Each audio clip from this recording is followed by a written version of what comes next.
Hi friends, welcome to Mahika truths. పితృపక్షాల సమయంలో మీకొచ్చే కలల్లో పూర్వీకులు కనిపిస్తే ఎలాంటి ఫలితాలు వస్తాయనే విషయం తెలుసుకుందాం. తెలుగు పంచాంగం ప్రకారం పితృపక్షాలు భాద్రపద మాసంలో పౌర్ణమి తేదీ నుంచి భాద్రపద అమావాస్య వరకు ఉంటాయి. ఈ పక్షం రోజుల పాటు తమ పూర్వీకులను స్మరించుకుంటూ శ్రాద్ధకర్మలు, పిండ ప్రదానాలు, తర్పణాలు సమర్పిస్తారు. వారి ఆత్మశాంతి కోసం అనేక పరిహారాలను పాటిస్తారు. ఇలా చేయడం వల్ల శుభప్రదమైన ఫలితాలు వస్తాయని నమ్ముతారు. ఇదే సమయంలో పితృదేవతలు భూలోకానికి వస్తారని శాస్త్రాల ప్రకారం ఈ కాలంలో పూర్వీకులు కనిపిస్తే అది భవిష్యత్తుకు సంబంధించి శుభసూచకంగా పరిగణిస్తారు. ఈ సందర్భంగా పితృపక్షాల సమయంలో మీకు పూర్వీకుల గురించి కలలు వస్తున్నాయా? అయితే అలా వచ్చే కలలకు అర్థాలేంటి? ఇవి శుభకరమా లేక అశుభమా అనే విషయాల గురించి ఇప్పుడు మనం ఈ వీడియోలో తెలుసుకుందాం. మీకు వచ్చే కలల్లో పూర్వీకులు ప్రశాంతంగా ఉన్నట్లు కనిపిస్తే వారు మీ కుటుంబం, వైవాహిక జీవితంలో ఆనందంతో పాటు శాంతిని కోరుకుంటున్నారని అర్థం. ఇలాంటి పరిస్థితుల్లో పూర్వీకుల ఆశీస్సులు పొందడానికి పితృపక్షాల కాలంలో వారికి శాస్త్రాల ప్రకారం శ్రాద్ధకర్మలు నిర్వహించి పిండ ప్రదానాల తర్పణాలను తప్పనిసరిగా అందించాలి.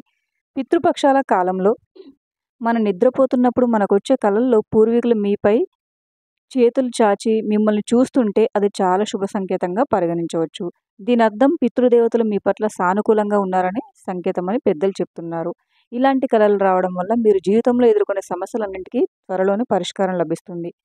అలాగే పితృపక్షాల కాలంలో మీ పూర్వీకులు కలలో కనిపించి మీకు తీపి పదార్థాలను తినిపిస్తే అది ఎంతో శుభప్రదమైనగా పరిగణించబడుతుంది.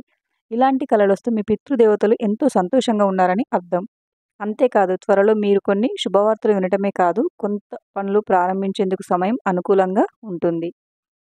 అలాగే పితృపక్షాల కాలంలో మీ పూర్వీకులు మీ తలను దువ్వుతున్నట్లు కల వస్తే మీ జీవితంలో ఇప్పటివరకు ఎదుర్కొంటున్న కష్టాలు, నష్టాలు, దుఃఖాల నుంచి మిమ్మల్ని విముక్తి చేస్తారని అర్థం. పితృపక్షాల వేళ ఇలాంటి కలలు రావడం వల్ల ఎంతో శుభప్రదంగా ఉంటుంది.